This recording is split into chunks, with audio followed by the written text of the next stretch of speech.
Hey, everybody. Welcome to the Health Babes podcast. I'm your host, Dr. Becky Campbell with Dr. Krystal Hone. Today, we're talking about diets. It's so much information out there.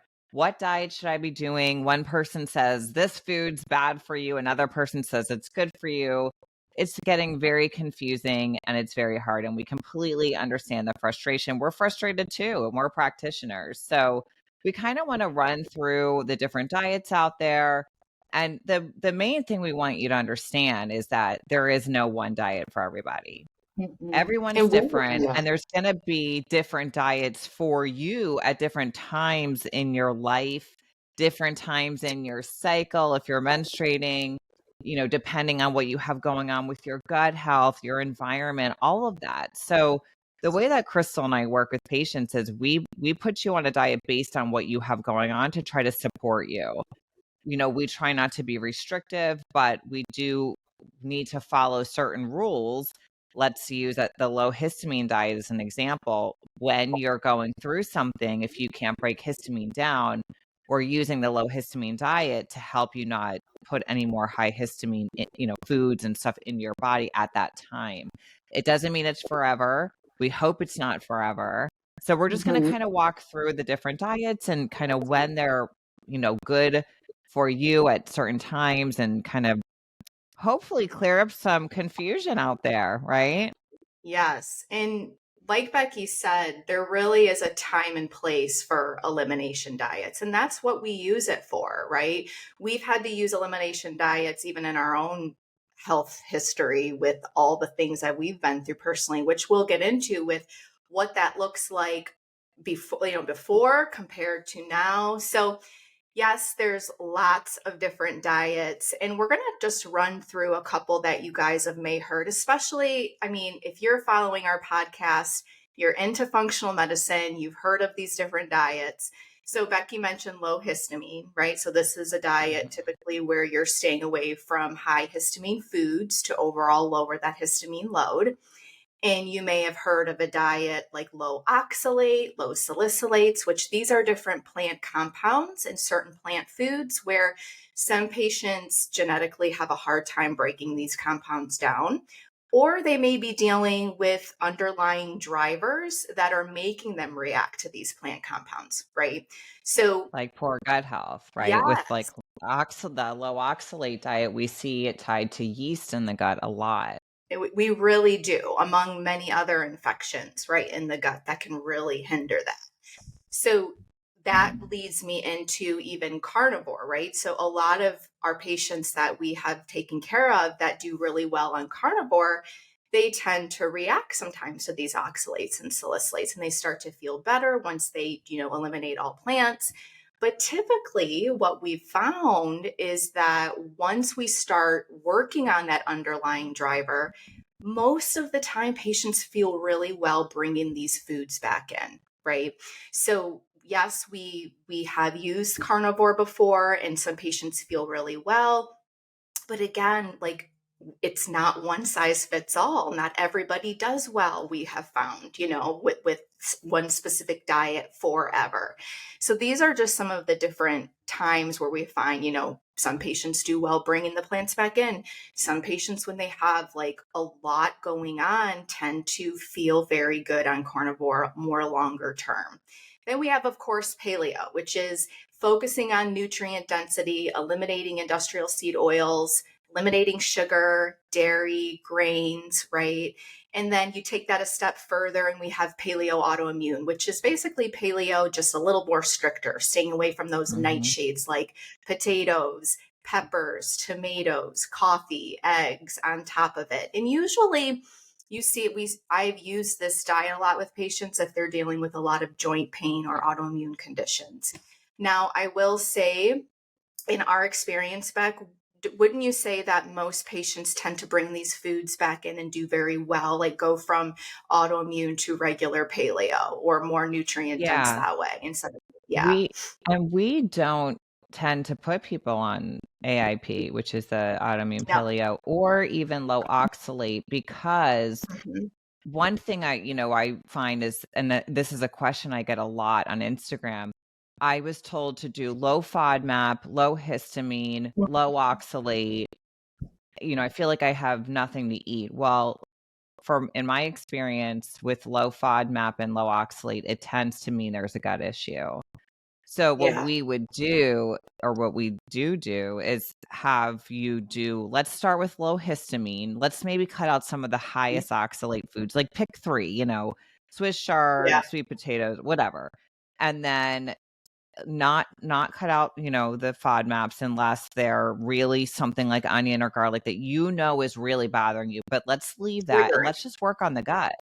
So, and Yeah. then because the over restriction too can be really stressful, and stress is going to make you symptomatic as well. So we try to pick and choose what's going to give you the Mhm. most benefit and what can we get away with. So combine all these diets together and you just Yep. feel a little bit hopeless. So with our autoimmune patients, we never really go full AIP unless someone Mhm. comes to us, they know that that's how they have to eat, they do well Yes. with it, but anyway, but yes, if they are doing that, we do find that they can. And the goal, the big goal is to get you to eat more foods, because a lot of Absolutely. foods on AIP restricted and histamine restricted and oxalate restricted diets are very nutrient dense otherwise, like Yes. avocado and Right. fermented foods. Those foods are great for you if you can break histamine down.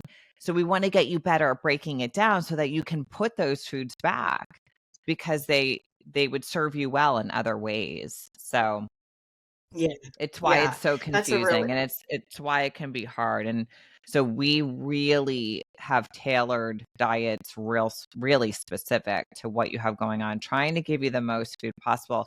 And I've been doing a lot on Instagram lately saying a low histamine diet is not the cure for histamine intolerance. I mean, I've written books on histamine intolerance telling you to do the low histamine diet, but my point is that you don't need to hopefully do it forever, and that the diet alone is not going to fix the reason why you can't tolerate histamine. So we always want to dig in so true. deeper, get to that root cause, and then Mhm. have you start trying to add back some of the food. So we can kind of talk about our own health journeys. When I first started eating better, I eliminated dairy and gluten. Those were the 2 foods I think I first ever eliminated. Probably you too, right? Oh, yeah. Yeah. Can you hear me? Okay. Yeah, I can hear you. Yeah. So I started with that. Okay.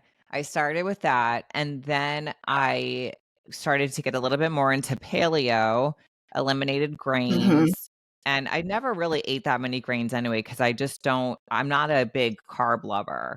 But Mhm. anyway, eliminated the grains that I was eating, because I was doing like some gluten-free wraps and stuff like that that did have grains.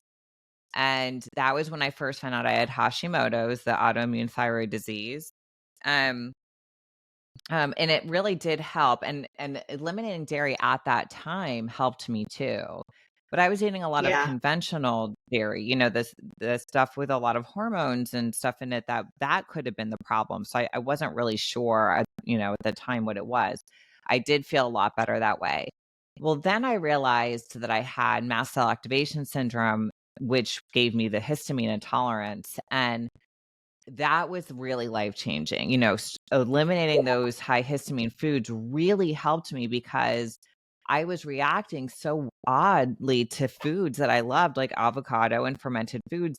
Those are my favorite kinds of food. So it Yes. was And confusing me. when I'm you like, "These are first start off healthy." Yeah, yeah, and I'm when like, you "These are first start healthy. off Why with are" the I'm like, "Why are these foods bothering me? That everyone's eating avocados in, like, mass yeah, quantity.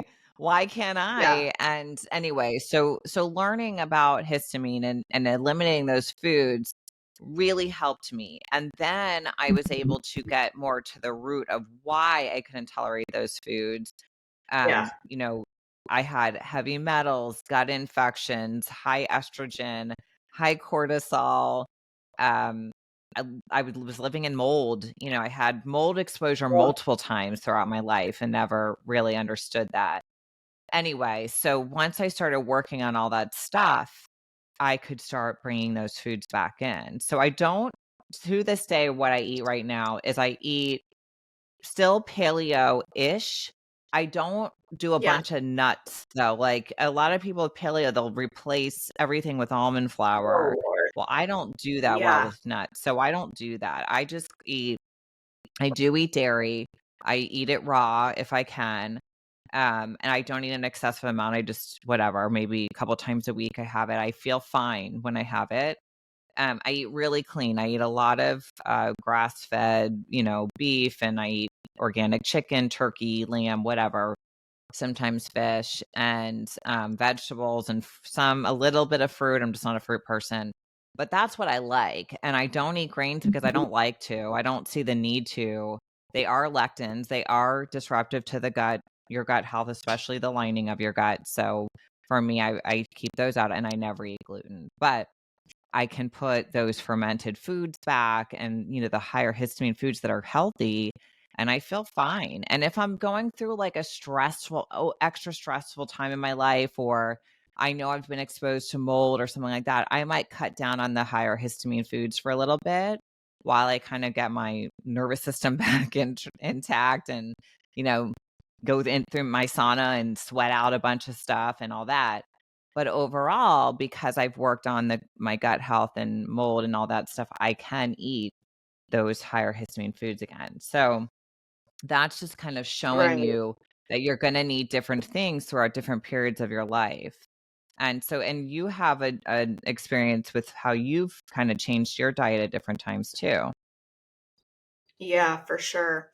When I first started down my hormonal journey, of course, where I was dealing with a ton of hormonal imbalances, meaning high estrogen, high testosterone, high androgens. My face was breaking out. I was gaining weight, was bloated all the time. My moods were all over the place. I wanted to figure out what every type of area that was triggering me, right? So I started with diet, and I definitely started with an elimination diet. And what I mean by that is focusing on nutrient density. I did eliminate grains, grains just for me, like I can tolerate them now with where I'm at, but like a gluten-free rice or something if I do sprouted rice or something like that. But before, I just found like I couldn't take any of that unless I took a digestive enzyme. Like I depended on that, right, to break these things down. So I stayed away from grains initially. Dairy was a big one, especially with the acne that I was dealing with. And eliminating the grains, the dairy, the sugar, the industrial seed oils, I just started to feel like my overall inflammation was going down. My energy was going up. My face, stopped breaking out. And then, of course, I did some gut testing, worked on my gut health, really supported my detox pathways. It took a while, though, you guys. I mean, this isn't like a you get on this, hormones are such a journey. They're very, very, how would you say it? Just anal in a way, hormones are. Temperamental. So low inflammatory and more paleo-ish was my sweet spot in my healing phase, because it still allowed me to have good complex carbs and things like that to really replenish my adrenals and things like that. So I treated my gut. And then eventually, like today, like what I can do, I definitely have dairy from time to time. Like I'm not a big dairy person, but I'll have a little grass milk in my coffee. I will do, raw cheese in my salads. I'm not drinking milk regularly or eating tons of cheese, but it's definitely something that I enjoy and I feel good eating, right? So I definitely do that. I will have, like, if I go to a restaurant and there's like a gluten free burger every once in a while, I'm going to have it. I enjoy that every once in a while because I can, but it's not, when we talk about healing versus finding balance, I eat nutrient dense foods because my body thrives on it and I want to feel good.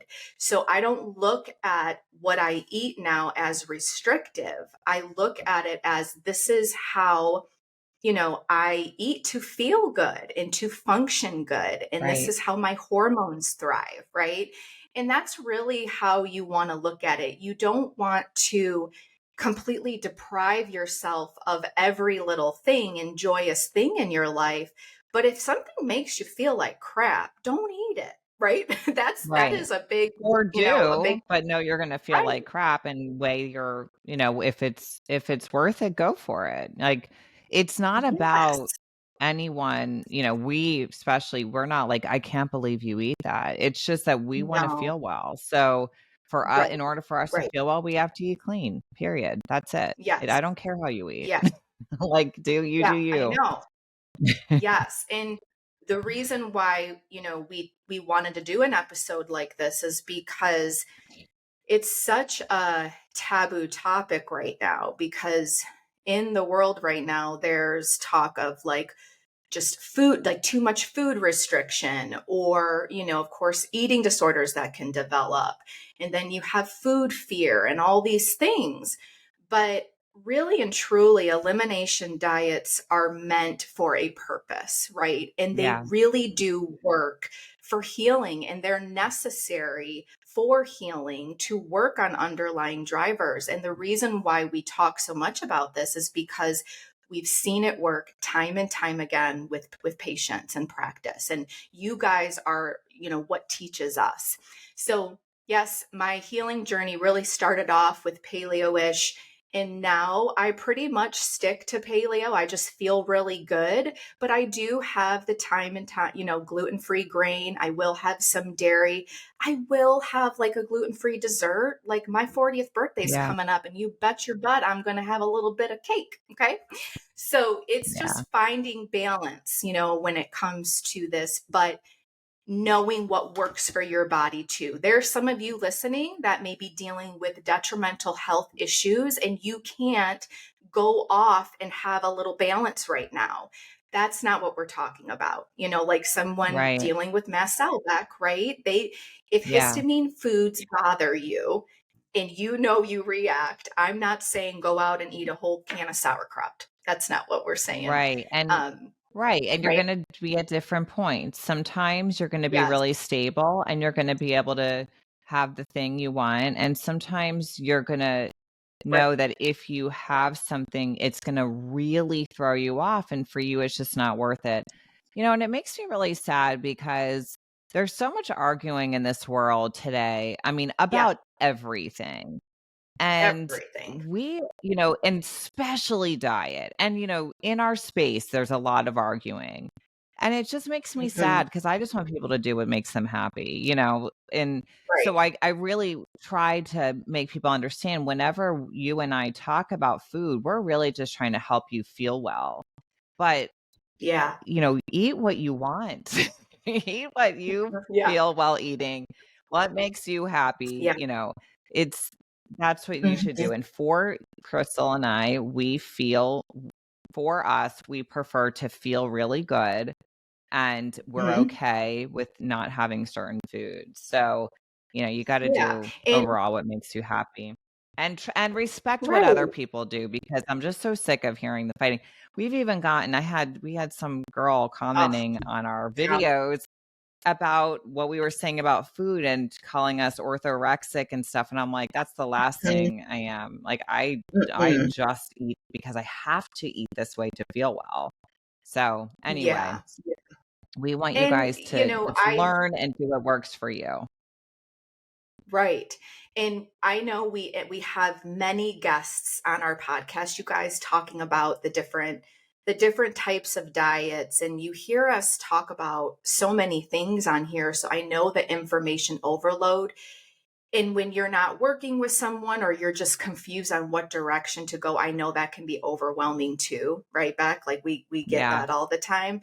But it is, we bring a lot of this information to you because it some people do well, like for example, like staying away from the oxalates for just a short period of time, yeah, maybe going carnivore for a little bit, right? Doing low histamine for a short period of time while you work on underlying imbalances. So it's like we just want to bring you the information, but in a realistic manner too, because we're all human, we're not perfect.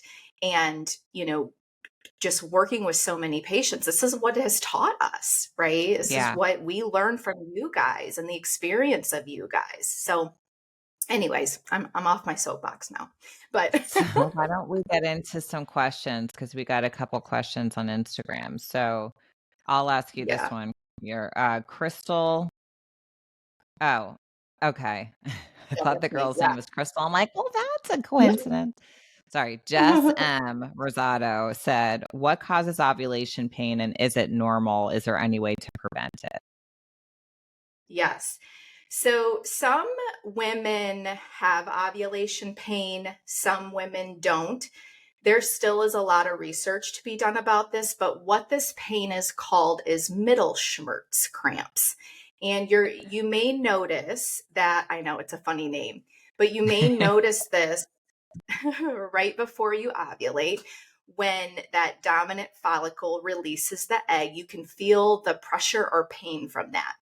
And it could be worse, for some women. So, like Becky, do you get that at all No, during around ovulation? No, not I do. really. I do. No. Okay.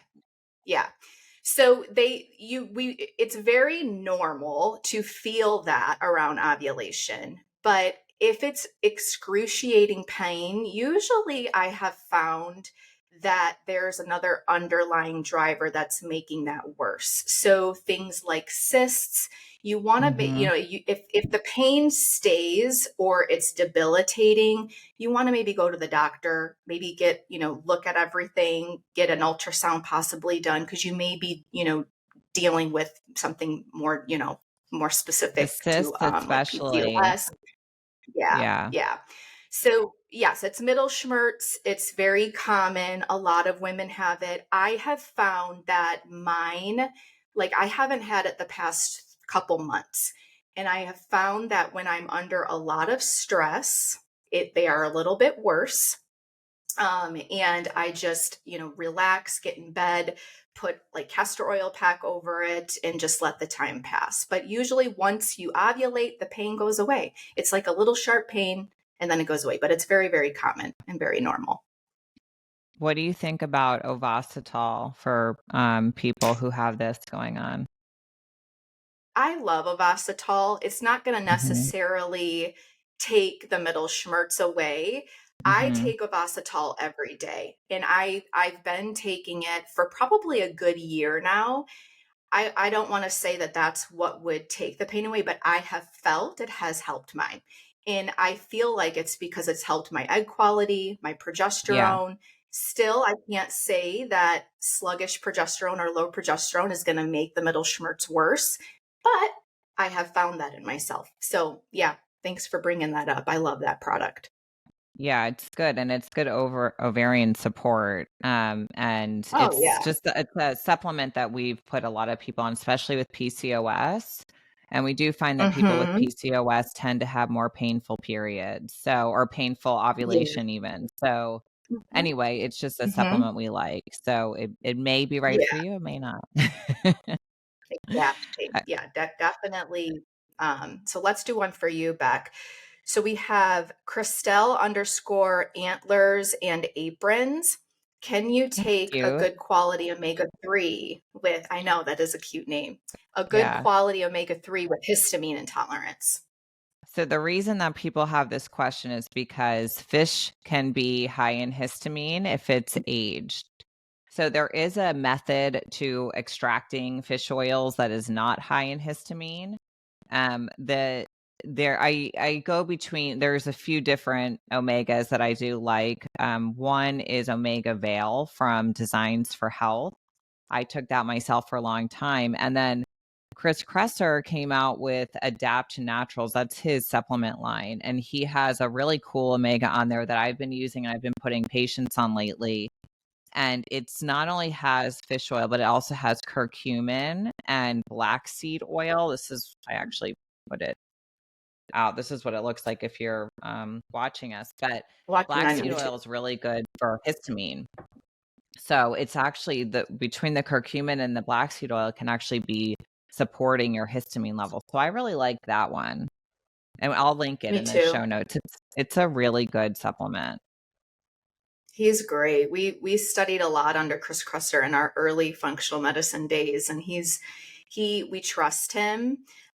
He's Yeah. wonderful. So And we had him on the show. If you All right. guys didn't hear that episode, I'd highly recommend you listen to it. So, okay, so here's another one for you. This is Umbel Organics. My 17-year-old just went off the pill and is spotting a lot. Is there any way to regulate this? Yeah. So keep in mind when it comes to teenagers and their cycles, okay, it's very normal to see a sporadic cycle in teenagers because their body is still developing. Hormones are all over the place. So, with the birth control specifically, with the pill, it's going to stop that communication from the brain to the ovaries, right? So, you may notice, let's say your daughter did have, you were starting to notice regular cycles, and then she comes off the pill, or she was having a pill bleed. She comes off the pill and she's having erratic cycles. It's going to take time for that brain to ovary connection to happen again. Okay, so it is normal to see some spotting. I have found that once girls come off of the birth control pill of all ages, right? Not just teenagers, but ways to support her right now coming off of the pill with teenagers and young adolescents. You want to go back to the basics, which is so important. You want to make sure that they're getting good quality sleep. You want to make sure that they're eating for their blood sugar. If any of us know, parents, it's very hard with teenagers and young kids. They get all this stuff at school. You can't control. Mm-hmm. So control what you can, right? Make sure that they're getting in protein, adequate protein with her meals. Um, Focusing on nutrient density, get as many veggies as you can in her. That is so big for nutrition, is huge as she's working on her egg quality. And then, of course, focusing on stress with kids. This is huge too. Kids are on a lot of pressure. They're on screens all the time. I go back to the basics. And if you take care of those basic things, you're going to help her, eventually, as her body and her hormones start to regulate more and as she gets older. Some simple things too is a good quality like multivitamin. Again, Cresser has an amazing multivitamin that's wonderful. Omega 3s is really good. Even gentle castor oil packs, working on her detox pathways as her hormones regulate. Make sure she's going to the bathroom regularly. These are some simple things you can start to do to help her body along as her cycle regulates again. Yeah, that's all All really right. good information. Yeah. All right. So how about we have one more here? Ash, it's ASHIKIAN Carmen. During exercise, extreme chest pressure and dizziness. Is this mast cell activation syndrome? So we have a lot of mast cells lining our lungs.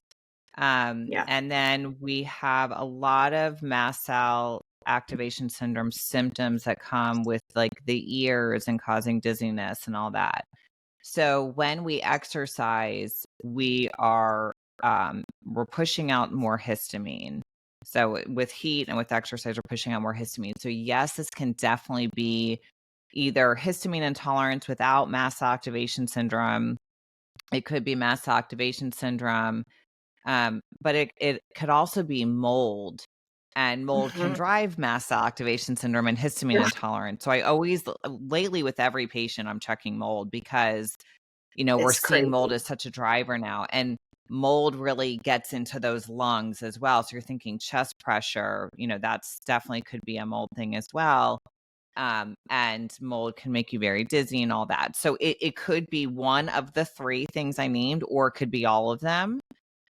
So it's hard to say, I'd have to do testing and know more, but it does sound related to one of those things for sure. And we see a lot of exercise intolerance with mast cell activation syndrome and with mold exposure, mold exposure causing mold illness, I should say. So, this is a sign, regardless of what it is, that her let's see, I think this is a woman asking, but whoever asked the question, that your body is not happy with what's going on. Yeah. And I never say like Yeah. completely stop exercising, but maybe less intense exercise until you can figure this out. if you were my patient, I would test you for mold for sure. I would put you on a low histamine diet and see if that helps you with any of your symptoms. I don't know if you have any other symptoms or if it's only when you're exercising. You want to make sure you're drinking enough electrolytes. A lot of people drink a lot of water without electrolytes, and then they're actually kind of dehydrating themselves and pulling out a lot of potassium and sodium. So with, peeing constantly. So those are just some things, if you're doing this at home, maybe try low histamine diet, try adding electrolytes, try doing lighter exercise to start. And if you can work with someone, you would want to do stool testing, mold testing, that type of thing. And looking at your adrenals too, because they play a big role in how we respond when we exercise. So I hope that helped. That was great. Yeah. So we did this. I hope you guys enjoyed this episode. Again, going back with diet, it's very specific to what your body needs. Healing does, when you're going through the healing process, you have to sometimes eliminate things, right, Beck? We have to eliminate sometimes to help. And, we eat, when we focus on the foods that we're eating right now, it's to help our bodies and to stay healthy. That's why we do that, right? It's nutrient density is important for everybody to get in. So it's not one of those things of, we all have certain parameters that we need to stick to be healthy. It's just the way that it is. If you want to eat whatever you want, you may not feel good. And as unfortunate as that is, right? But I hope that you guys enjoyed this episode. I know it's a really big topic and it can get frustrating, but that's what we do.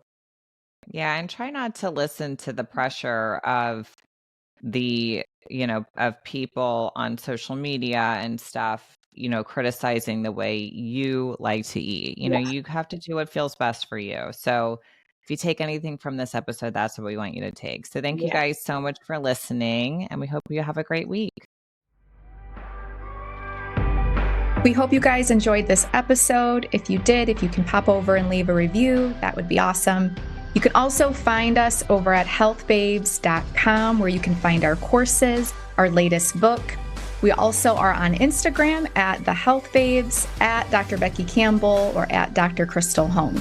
I hope you guys have a great rest of your day.